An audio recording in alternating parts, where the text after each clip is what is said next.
This episode of Booked on Rock, the story of Gene Krupa, the legendary jazz drummer who's inspired several legendary classic rock drummers, including Keith Moon, John Bonham, Ringo Starr, and many more. That's next.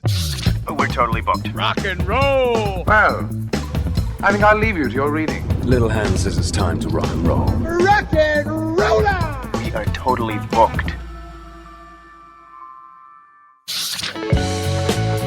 Welcome back to Booked on Rock. I'm Eric Senich. Very excited to talk to this episode's guest, Elizabeth Rosenthal. She's the author of the brand new book on Gene Krupa. It's titled The Master of Drums, Gene Krupa and the Music He Gave the World. Liz, so great to talk to you. Yes. Welcome to the podcast. Thank you very much. I'm so glad to be here. It's amazing how many classic rock drummers Gene Krupa influenced. Like we're talking John Bonham, Ringo Starr, Neil Peart of Rush, Peter Criss, Slim Jim Phantom of the Stray Cats, who wrote the foreword to the book. What is it about Gene Krupa that really, in particular, connected so much with rock and roll drummers? I think really, in a way, he was like the first rock and roll drummer. I mean, he would never, ever call himself a rock drummer because the strange thing is that he didn't like rock music. Now, he liked rock drummers because he loved to talk to them and, talk shop with them and give them pointers or just, share ideas. But in terms of rock music, he didn't like it. But I think he realized that he was influencing the music just in terms of the beat, a heavy beat. But I think how this happened, a lot of the classic rock drummers would have seen, in fact, they did see the Gene Krupa story, that biopic that came out in late 1959. And even though the movie itself wasn't all that accurate, the music was. And in fact, Gene Krupa himself played or recorded everything that's on there. So it stars this young actor named Sal Mineo, but Gene Krupa actually played everything that you hear. That in itself, it can be quite a revelation to anyone who's interested in drums or likes music. So you have somebody like Keith Moon, who was totally blown away by Gene Krupa's music in that movie. And so that's when he decided to become a drummer. Isn't that something? I mean, you wouldn't really have had The Who without Keith Moon. But if you look at so many of these rock drummers, it was almost like even if they didn't know who Gene Krupa was, although most of them did, there was really a direct line of development between Gene's drumming in the 30s and 40s and beyond, and rock drummers. A lot of them were what you would call a baby boomer. They grew up in the 50s. Their parents played Gene Krupa records. I know that for a fact. And they were mesmerized, and it was like a revelation to so many of them. And I'm talking about even the drummer who drummed on Rock Around the Clock by Bill Haley and the Comets. Can you imagine that? And so many of the early rock drummers, as well as drummers who came along in the 60s and 70s. You mentioned Peter Criss. There are so many classic rock bands. I mean, even Mountain, for example, they performed Mississippi Queen. And that was Corky Lang who played drums on that. The first drummer for Crosby, Stills and Nash. It's almost like you name the group, and that drummer was really, in all likelihood, influenced and, in fact, really admiring of Gene Krupa. I also would think it also has to do with, especially with Keith Moon, his athletic physicality, the way he performed on the drums stood out, made him the star.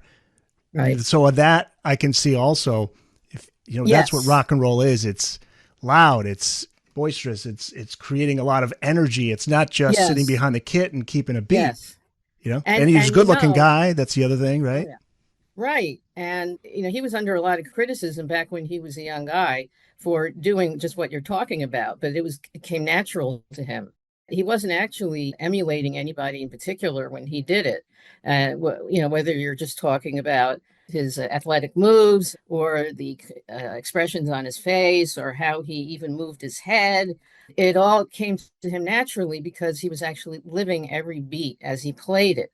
And this is not really something that most people in jazz, which was what his background was, really liked. In fact, most of them thought that the drummer should be really not paid attention to and not make too much of a spectacle out of himself. But that changed. He's the one who actually brought drummers out to the forefront of a band in the sense that they could become stars. He was the first drum star, and others, whether it was jazz or later rock, could become stars in their own right. If it hadn't been for him, that would not have happened. Did he and Buddy Rich come along at the same time? No, not really. Buddy Rich was 8 years younger, and Gene Krupa was already a seasoned drummer by the 1920s, a jazz drummer, and he came from Chicago, moved to New York, became actually a very sought after drummer for anybody who needed him, anybody who was looking for a drummer. He was the one who was most recommended and most in demand. So he was actually well known before he joined Benny Goodman, his first, the first band where he became well known. Anyway, the point I'm making is he was a star and already influencing music and jazz before Buddy Rich even joined his first swing or jazz group. And in fact, Buddy Rich was profoundly influenced by Gene Krupa. Really, anything that you hear him play, and he had admitted this, really has its a source in Gene Krupa playing. And I'm talking stylistically. And no question that Buddy Rich was also very impressed by Gene, and they became really great friends. You may or may not know that. I didn't know that. Oh. Yeah. And then so they had a mutual admiration society going on. Booked on Rock Podcast. We'll be back after this. I think you'd be glad later if you weren't here now. He was very athletic, as I mentioned. His passion was baseball, Gene Krupa. Talk about his childhood in Chicago. And then what was it that changed his mind and said, you know what? I love baseball, but drumming, this is what I want to do. There was a moment there where he was working at a music store with his brother, I think. Yes, he was right. He was a kind of a gopher, he was about 11 years old, a gopher in a music store, and he was looking through a catalog. He thought, well, I'd like to play a musical instrument, but what can I play? And he was looking through a catalog, and the cheapest musical instrument was a drum set. And this happened to be from Japan. And so it was the easiest thing to buy because it was so inexpensive, relatively speaking. And his brother actually got it for him. And so then the rest is history. And he became incredibly devoted to it. It just became a passion with him and something that he could never let go of. And he had tremendous drive. Even when he was considered the best drummer around, he was still trying to get better, which is so amazing. Stories of him playing night and day, working on his skills. Talk about how he started taking lessons from Sanford Gus Moeller. First, for those who are not familiar with him, who was Sanford Moeller? And can you talk about, Gene kept his real name from Sanford in the beginning when he first taught him. Talk about why he did that. Yes, that's funny. Gene Krupa initially was not a school drummer, and he finally realized this is not going to work. He was actually the pit orchestra drummer for 2 George Gershwin musicals in the year 1930, Girl Crazy and Strike Up the Band. But Gene realized that he couldn't read music, so he didn't know when he was supposed to come in on the drums. And so he said, this is embarrassing. I can't just let this happen. I want to know everything about the drums. So then, yes, he approached Gus Moeller and did not tell him his real name, because if he had, Gus Moeller would have heard of him, because he was already such a big name circulating around the New York jazz and music circles. So I don't know what name that Gene gave him. I don't know who he said he was. But if he hadn't done that, then Gus Moeller would probably have taught him differently. And Gene wanted to start at the bottom rung. He wanted to actually begin as if he didn't know anything about the drums and go from there. The funny thing is, so Gene was in the orchestra for, it might have been Girl Crazy musical in the fall of 1930. And it just so happened that Gus Moeller was in the audience and maybe the first or second row. And I know that guy. Gene was busted. So Gus was like the go-to guy for drumming lessons. I mean, he was it. Gene's showmanship. Talk about his approach to not just playing the beats, but performing them. There was a word to describe it, duende. Duende, yeah. That was a word I came across that a writer back in, actually, I think it was around the time that Gene died. This writer named George Fraser mentioned that Gene had duende. And duende is basically it's hard to define, but it's basically sort of an emotional way of expressing yourself in the arts. It doesn't have to be music, but it has to be sort of a pure, unadulterated way of bringing forth your artistry to the audience. So it's a kind of thing where you don't hold back. It's not something where you're going to try to restrain yourself or say, oh, it's also something that's innate. So Gene played that way. He played innately. He played the way he felt. And it didn't matter if other people said, what's wrong with you? Why do you make such a big deal out of everything? I mean, from very early on, people were writing about him when he was in different early bands before becoming famous. They would say things like he's the comedian of the band, or he did everything except skate on the ceiling. So Krupa made his first recordings in 1927 with a band under the leadership of Red McKenzie and guitarist Eddie Condon. And then he was on six recordings by the Thelma Terry Band in 1928. 1934, this is the big year. He joins Benny Goodman's band, and this is where he becomes a national celebrity. How does he become a part of Benny's band? This story is interesting because it wasn't something that Gene jumped at right away because he was hesitant. There were a few previous jobs with Benny that left him a bit annoyed. Is that? Yes, that's right. I think if Gene had had his druthers, he would never have worked with Benny. After it's just Benny was kind of a strange person. He was a great musician, but I don't think he had very good people skills. He rubbed people the wrong way. He also, in one of the bands that Gene was in, I think it was the Russ Colombo band around 1933. Benny, it was his job to drive a really hard bargain as far as how much each musician would get paid. And it was something that a lot of the musicians in this band that he was helping to put together, Benny was helping to put together, really created a lot of resentment. And Gene definitely felt that himself. I mean, you're in the middle of the Depression. You need to have a good paying job. And so that happened more than once, I think. But then again, they knew each other since the 1920s in Chicago. They knew each other since they were young teenagers. They didn't really get to know each other until Gene joined Benny's band, though, in 1934. And the reason he was persuaded to do so was that John Hammond, the one who brought him in and said, please, please come and join Benny's band. He said, you'll get to play a lot of drums, or the drums will be a big feature for you, which was an amazing promise to make. It was amazing. Gene was very attracted to that idea. And as a matter of fact, within a few months of him joining Benny Goodman, Gene himself was a big star and a very, very crucial part of the Benny Goodman Orchestra. Benny knew he needed to step it up. That's why he wanted to take Gene and bring him in the band. Yes. He needed that swing. He needed to bring that swing. Right, that's absolutely right. The other drummers that Benny had worked with when he was trying to get something together in 1934 were sort of the drummers who were sort of like drummers of the past.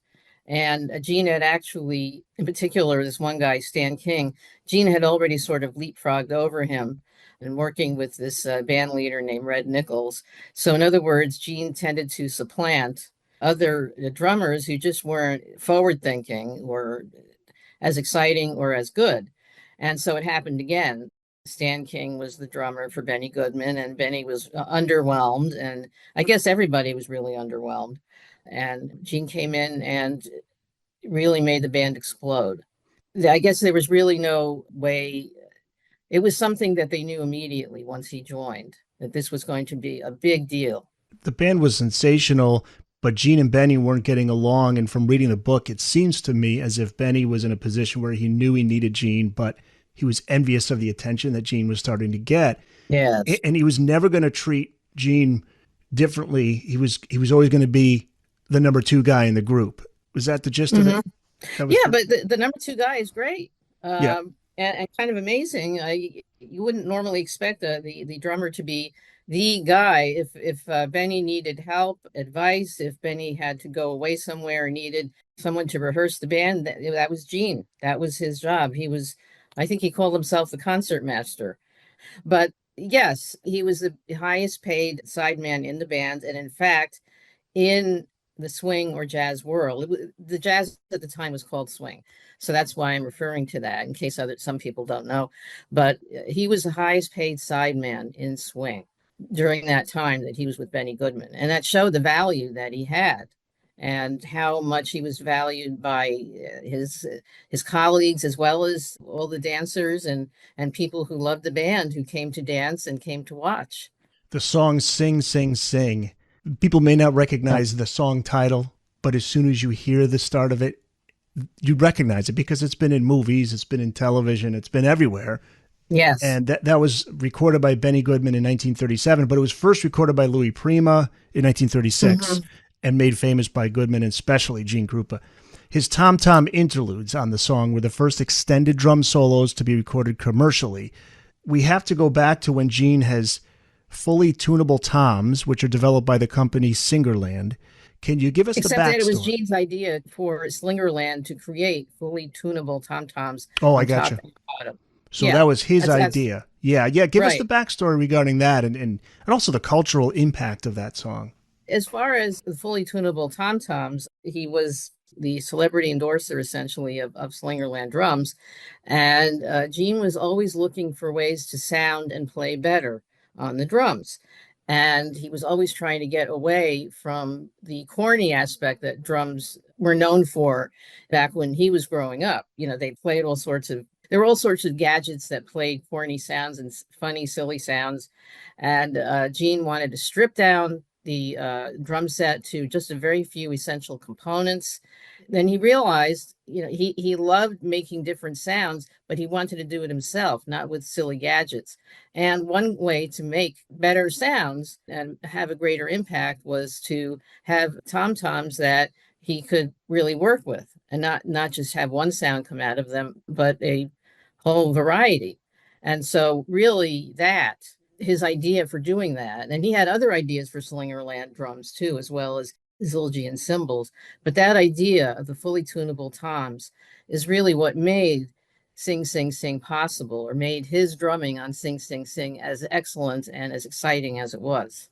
So that was revolutionary, really, what he was developing there, because to this day that's used. Yeah, and in fact, the drum kit that he preferred and that Slingerland ultimately then promoted became everybody's drum set. Those very basic items, the snare, the bass, rack tom and floor tom, and about 3 cymbals, and the cowbell. That was the one sort of cute item that he retained from the corny days of the 1920s.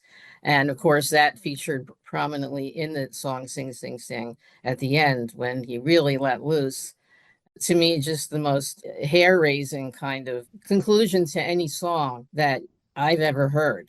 Yeah, and you have to put yourself in that time, too, where people hadn't heard anything like that before. So that's right. Well, the interesting thing also about Sing, Sing, Sing is that Gene was actually responsible for how it developed, because they first started doing it really simply, because it actually had lyrics, and so you could sing it. Oh, the Louis Prima version had lyrics. Yeah, that's what I was wondering too. Right. Did the Louis Prima version have that drum? Did it have the opening? Did it have all those solos? No. No. No. It was just basically a pop song. The drums didn't have any particular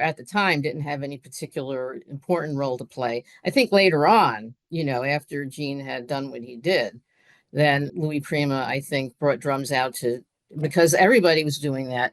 That is, after Gene showed what you could do with the drums and became so famous playing the drums, then everybody wanted to do what he was doing. So when the Benny Goodman Band initially started playing it, they had their vocalist Helen Ward was singing the song, but then eventually something happened, and it might have started with Gene, where he said, well, I think I would like to play more of an intro. He had a little bit of a tom-tom intro that really sort of had an African sound, or sort of a Caribbean kind of a sound, or a Latin sound. And he just kept stretching it. In other words, it would start with maybe 4 measures, and then it would go to any number.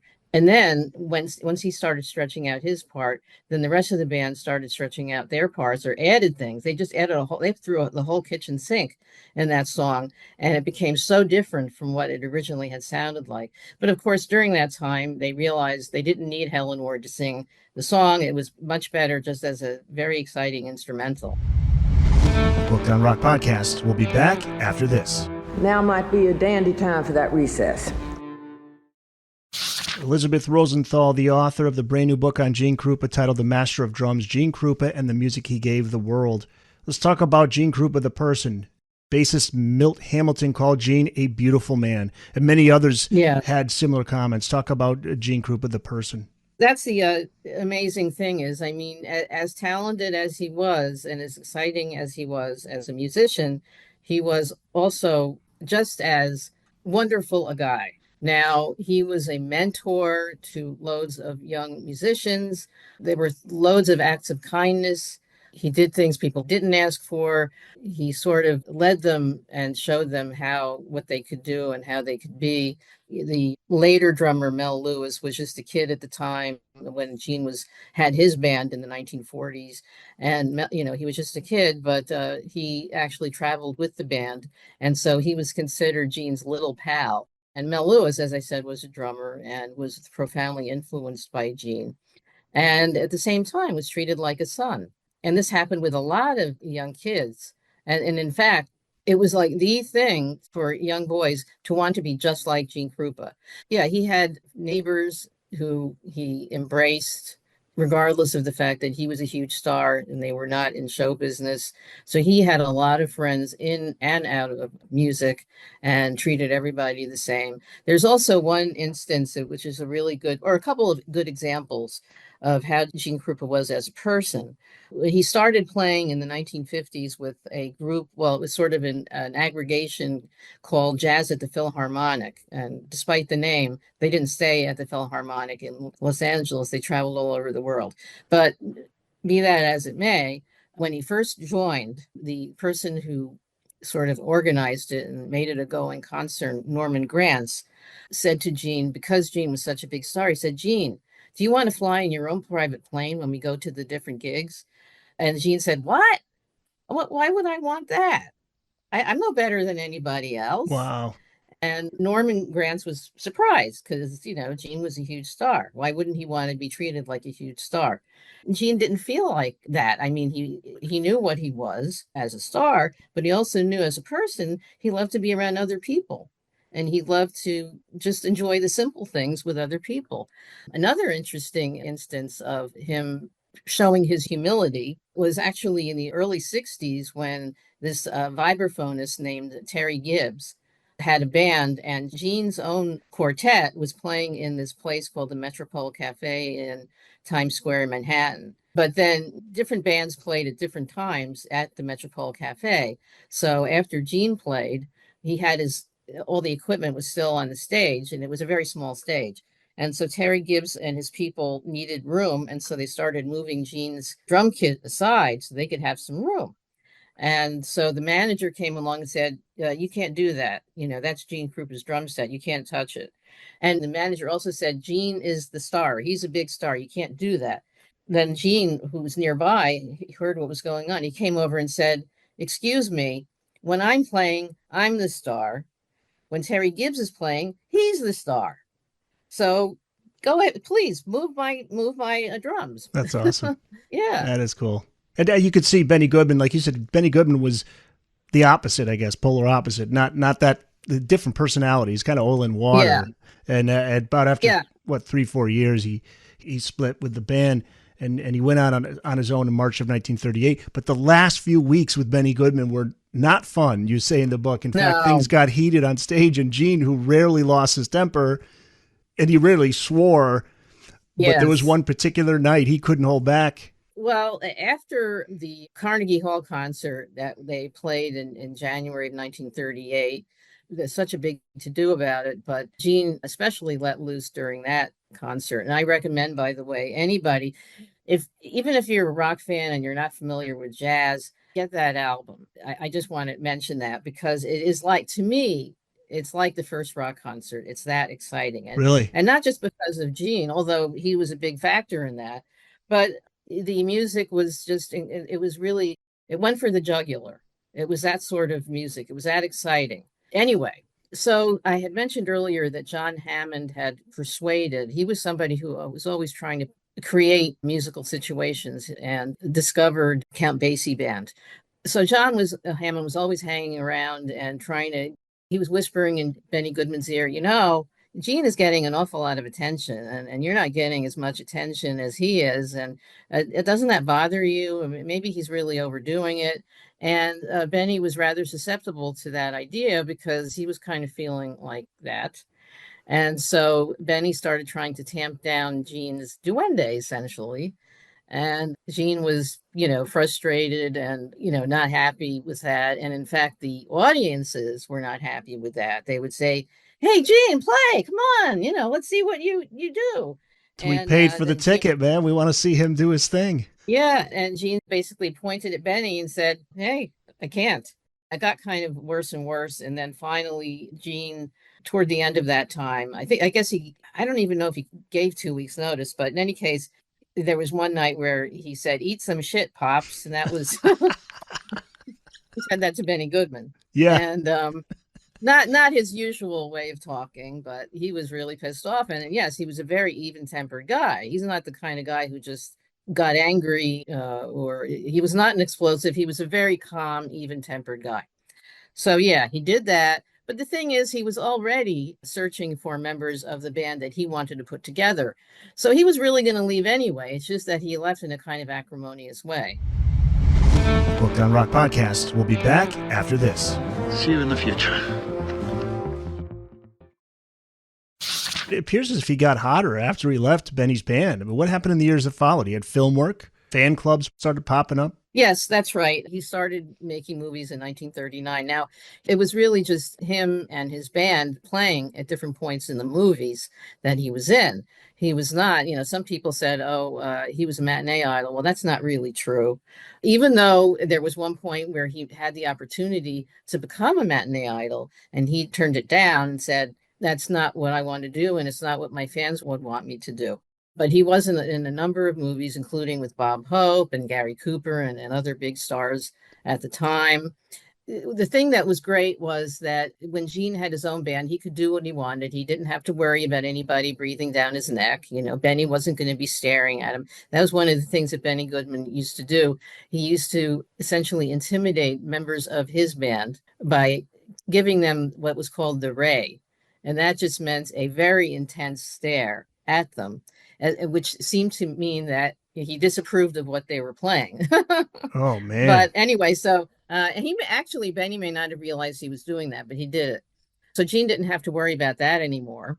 So he could become even more innovative. You may or may not be familiar with this early song that he recorded called Wire Brush Stomp, which was all played on brushes, but it was a very rocking song. And that was actually debuted in the movie. It was called Some Like It Hot, and it was a Bob Hope movie, not to be confused with the more famous later one with Jack Lemmon and Marilyn Jack Lemmon and Tony Curtis. But, yeah. Well, speaking of that, I watched Turner Classics all the time. I mean, that was my thing. My dad and I, that was so many things we bonded over. But I don't think I've ever seen the Sal Mineo film. They've shown it a couple of times. I mean, it's good to see because of the music that Gene Krupa plays. Now, Sal Mineo mimes to his music, and he did a really good job, and he studied Gene's physical style. So he really did an excellent job of playing Gene as a musician. It was remarkable. And again, this movie was one of the things that inspired so many guys to become rock drummers. The thing I didn't like was one time they were showing it, and one of the hosts this was when there were different biopics they were showing of the different swing stars like Glenn Miller, and then Benny Goodman had his own movie, and Gene was a third big band guy who had his own movie. And so they were showing, Turner Classic Movies was showing these movies one after the other. And so the remark was made, well, I guess Gene wasn't as nice a guy as Glenn Miller was. And Glenn Miller was played by Jimmy Stewart, who was always a nice guy. And that was not true. The script may have made him seem a little less nice than he should have been, but Gene was not like that. There was no way that you could not say he was not a nice guy, not humble. He was always polite, always welcoming. But for some reason, that you don't get quite that idea from the movie. So I was just kind of annoyed, though, that the host took that for granted. Yeah. Well, could that be because, this is a question I was going to ask, could that be because there was a drug charge in 1943 Did that affect his image at that time? Because that was he was 90-day jail sentence. What happened? It was terrible. And this had to do with marijuana. And nowadays, marijuana is pretty much legal everywhere, and it's not even a big deal anymore. But at the time, marijuana was very popular with jazz and swing musicians. It just was one of those things that was part of the culture. It was certainly not a bad thing. It was just something that they did, and I guess it made them relaxed. And Louis Armstrong was probably the champ when it came to marijuana use. Wow. So Gene was having a difficult time at this point in 1942, early 1943. He had given up marijuana for a while. He had promised his wife before they got married he would do that.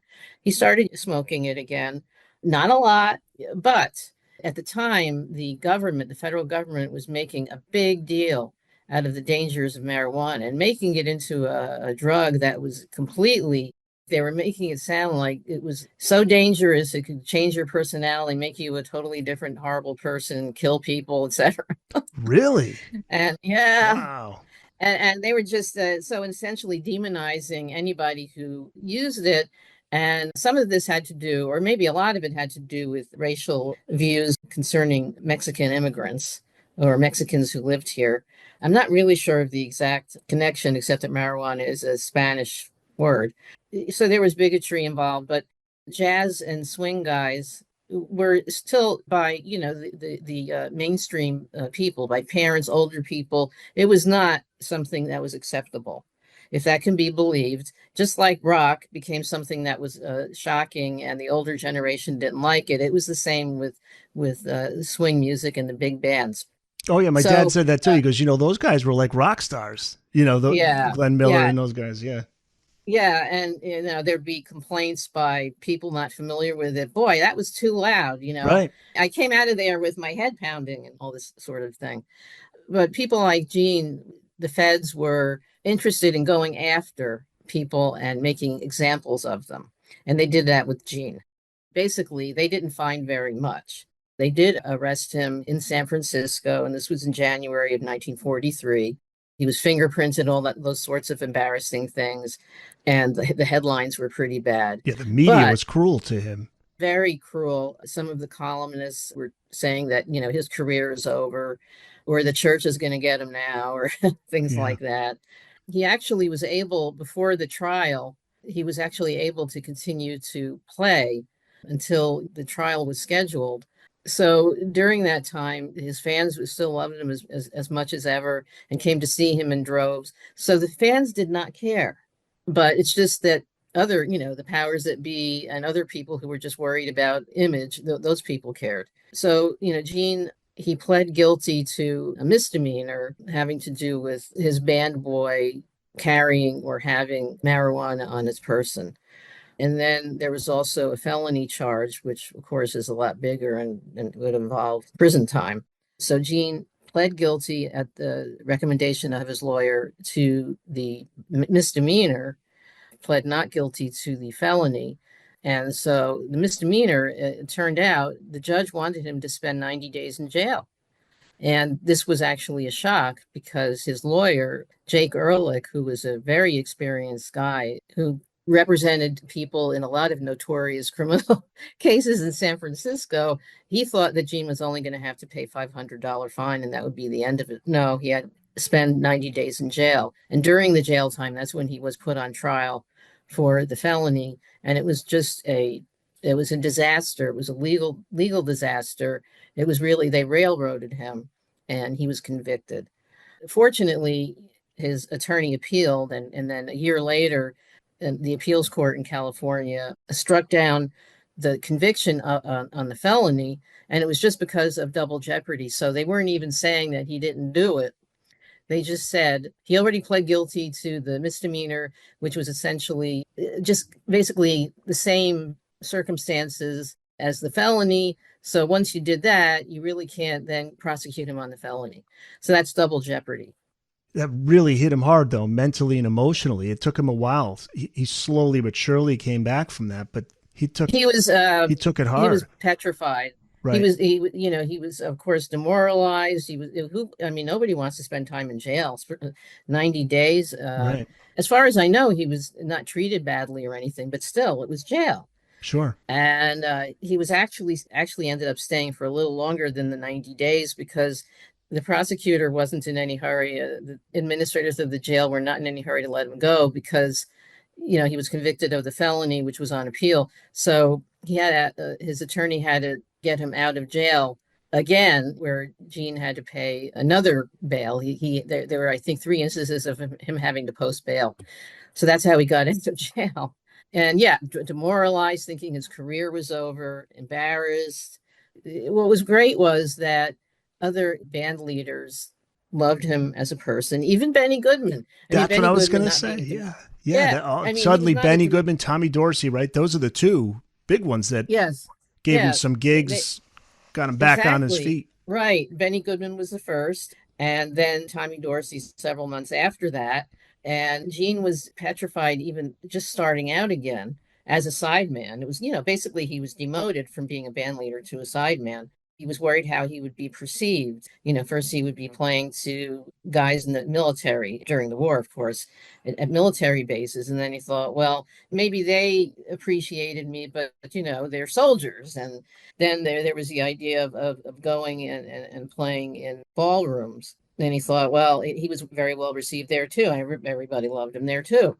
And he thought, well, okay, that's good. But, what about the movie theaters? Because they also played movie theaters in between the movies. Bands would perform. And so he said, and he's thinking, well, okay, those two other things, the ballroom and the soldiers, they like me. But what about the average moviegoer? And in each case, it was like pandemonium. Of course, the real pandemonium would have been created by the teenagers and college kids who were in the audiences and were thrilled to see him, particularly in the theaters. But he wasn't expecting that. He essentially cried. Yeah. And later, a few months later, he, in those days, and maybe even now, men didn't want to be thought of as showing emotion, that kind of emotion publicly. So he said, well, in an interview, he said, well, listen, I let's just say I didn't cry. Let's just say I felt hot and cold all over. That was his. And, but he did. And it was just such a groundswell of affection and people who were there and talked about it later. Ed Shaughnessy became a well-known drummer, played with Doc Severinsen and Johnny Carson's orchestra. And he was there as a kid when Gene made his comeback. And so a lot of these young drummers who would go on to become successful actually witnessed what happened. And it was, very moving. And anyway, so once the California Court of Appeals struck down his conviction on the felony, he was able to go or he felt that he could now go and reassemble his band and take it from there. He played right up until he passed away. He was married to 2 women, but it was one, Ethel, who appeared to be the love of his life. They married, divorced, later remarried. Talk about where they met, and that special bond they apparently seem to have. Yeah, well, that's kind of a funny thing, the way they met. I think it might have been as early as 1930, but anyway, he was playing in New York, and musicians, of course, would perform late into the night. And so they weren't the type of people, if they didn't have to, they would not be getting up early. So they would sleep into the afternoon. And that's what Gene did. And he needed a wake-up call in the afternoon. And so Ethel was one of the telephone operators. And it was her job to give him a wake-up call. And they sort of hit it off on the phone, and chatted. And so became more than just a wake-up call. And then he thought, well, he sort of liked how she sounded on the phone. He asked somebody if they could show him who she was, and he thought, oh, she's really cute. And so it took a month for him to get a first date with her, but they did. And then not that long afterward, they got married, and they had troubles. And a lot of that had to do with the fact that he was a traveling musician and she wanted to settle down. And that's a tough thing because usually, unless you have a local job, you're going to be traveling around. And your spouse is not necessarily going to be thrilled with that. But was it later years So when he had unhurried time, is what you call it? Was that when they got back together? Maybe when he was home more? it was actually only about 4 years after they got divorced, they remarried. And Gene actually felt obligated to do that. He was a practicing Catholic, and I'm Jewish. I don't know very much about Catholicism, but he felt that it was the right thing to do by the Catholic Church. And so that's how they got remarried. But the funny thing is that between their divorce and the time they got remarried, they were dating a lot. The gossip columnists kept saying, "Oh, guess who Gene Krupa was seen with today?" Yes, it was Ethel, his ex-wife. And so for a long time, there were these rumors about when are they going to get married again, etc. And finally, after some time, when there were rumors going back and forth, when is he going to buy her a ring, etc., etc., it finally happened. And in early 1946, they went on a little honeymoon to Mexico. And so then they were married until she died, which was the end of 1955. And that was a shock because she was young, only in her 40s. On the one hand, he was a wonderful person. On the other hand, he did have a flaw of which a lot of musicians did, seeing other women. Not that I mean, if it had happened to me, if my husband did that, Yeah. obviously it would be a major problem. And But they must have been women. Must have been all over him all the yeah, time. I mean, yes, he was somebody that women of whatever age, young, older, they were enraptured by him. But since they had these differences about his musicianly lifestyle, that is, the differences between him and his wife, you could say that was the reason for his essentially being unfaithful at different times. However, when Ethel started developing these symptoms that turned out to be a brain aneurysm, but they didn't know it at the time, she was having all these terrible headaches, and he was very worried about her. Gene was very worried about her, and he stayed by her side. He couldn't possibly leave her or do anything. He felt that it was his duty to be to be there for her, and he was. and he was.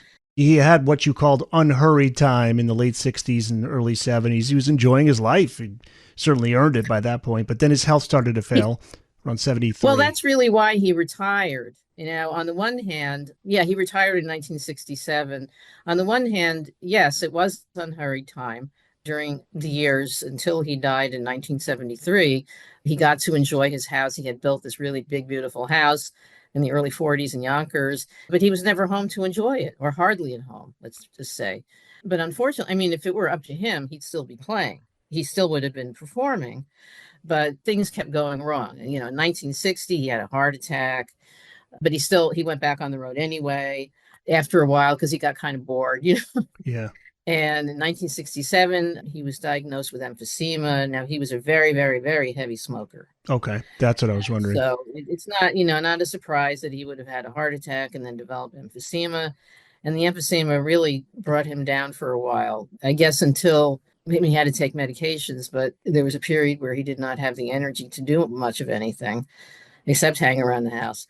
And then he was just starting to get back into it, doing some performing in 1970 when he threw his back out. He loved playing softball. He had a local softball team, and there was a freak accident where he tripped somehow and just then some discs in his back popped out. I'm not exactly sure, but anyway, it was a very bad injury, and he had surgery, and he was never the same after that. And when he tried to do some more performing, he could barely do any, maybe a couple of times a month. It got to that point. And then around the spring of 1973, and he was wondering, why does he feel so tired? It wasn't just like being tired after having been active or something. He was just tired all the time. It was leukemia. And so then, he was gone 6 months later. And that was a bad time for him because even though he was sort of in demand, Benny got the quartet back together. Yeah. August of 73. Yeah. He manages to not only make it to the show somehow, but there were those who were there that comment in the book about people saw him limping up to the drum kit. And then all of a sudden, as soon as the song kicked in, it was like he just all of a sudden came to life. Right. And then after the show, they had to carry him. He couldn't even stand up after that. Yeah. Right. I mean, they seemed to be astonished just by how he looked, but once the song kicked in, there was, Gene Krupa was back again. He's putting everything into it. Booked on Rock Podcast. We'll be back after this. Are you listening? Now don't go away, ladies and gentlemen. We'll soon be with you. Was he in his 60s when he passed? He was very young. Yeah, he was only 64 when he died. Right. And you know what? I'm almost 65. That was really young. It's still young to me. Yeah. I mean, there were a lot of musicians who, of course, outlived him by many years. And Gene was, unfortunately, despite his zest for life and his ambitions and his love of music and being around musicians and other people, he couldn't do anything about it. The leukemia, essentially what it did was it took a huge toll on his heart. And so ultimately it was heart failure, I believe, that got him. But anyway, he was very young. So it's not like he was some old guy who died of, sure. old age. But he made his mark. And that's what I want to finish with. Chapter 26 is devoted to his influence on rock drummers. And you point this out in the book, and this says it all. Keith Moon, John Bonham, Ringo Starr are considered to be the holy trinity of rock drummers, and all three are Gene Krupa fans. That just tells it all right there. They're admirers, students of his skills. But we're not just talking about classic rock drummers, and this is interesting. I want to ask you about his influence on genres like surf rock and punk. Oh, yes. You would never imagine that.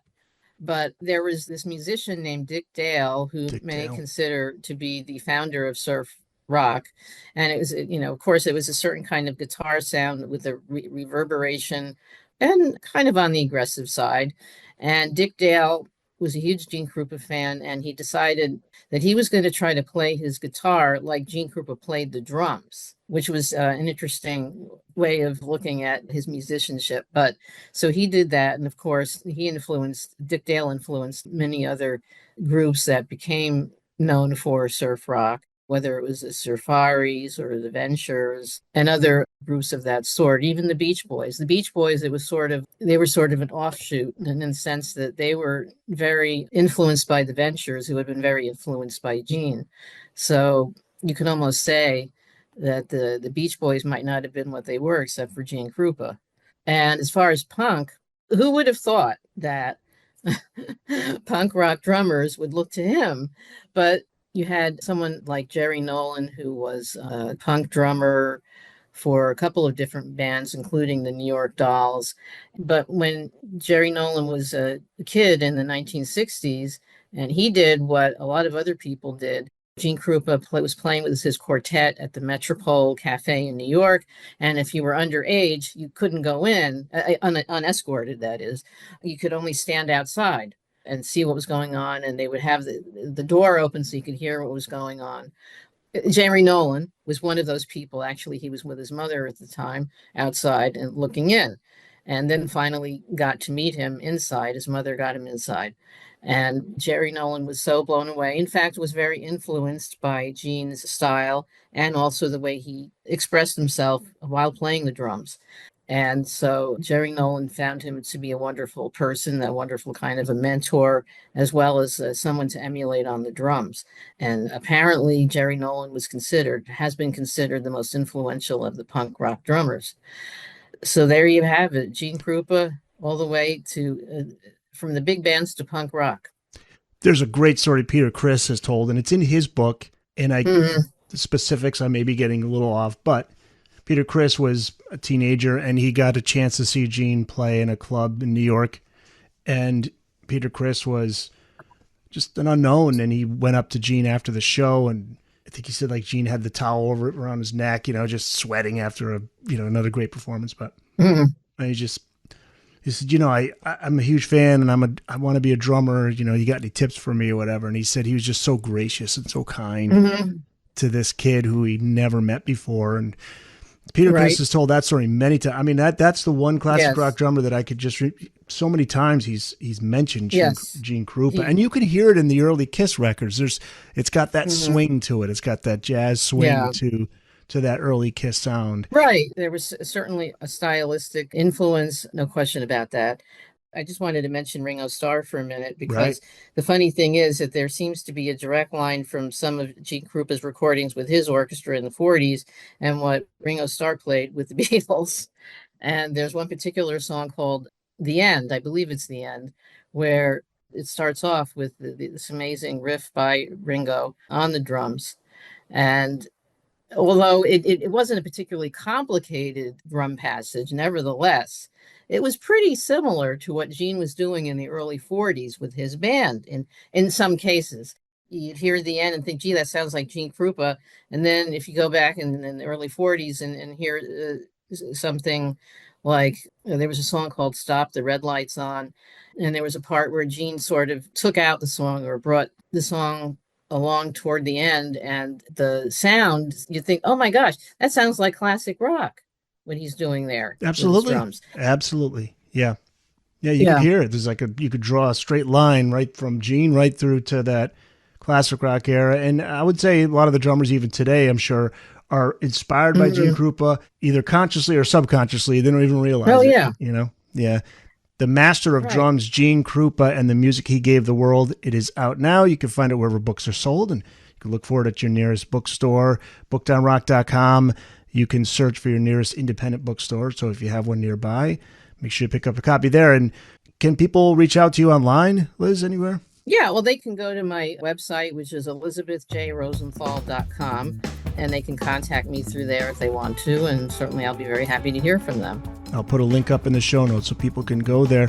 Liz, thank you so much. Thank you. Thanks very much for having me.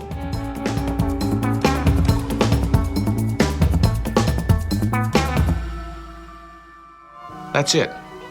It's in the books.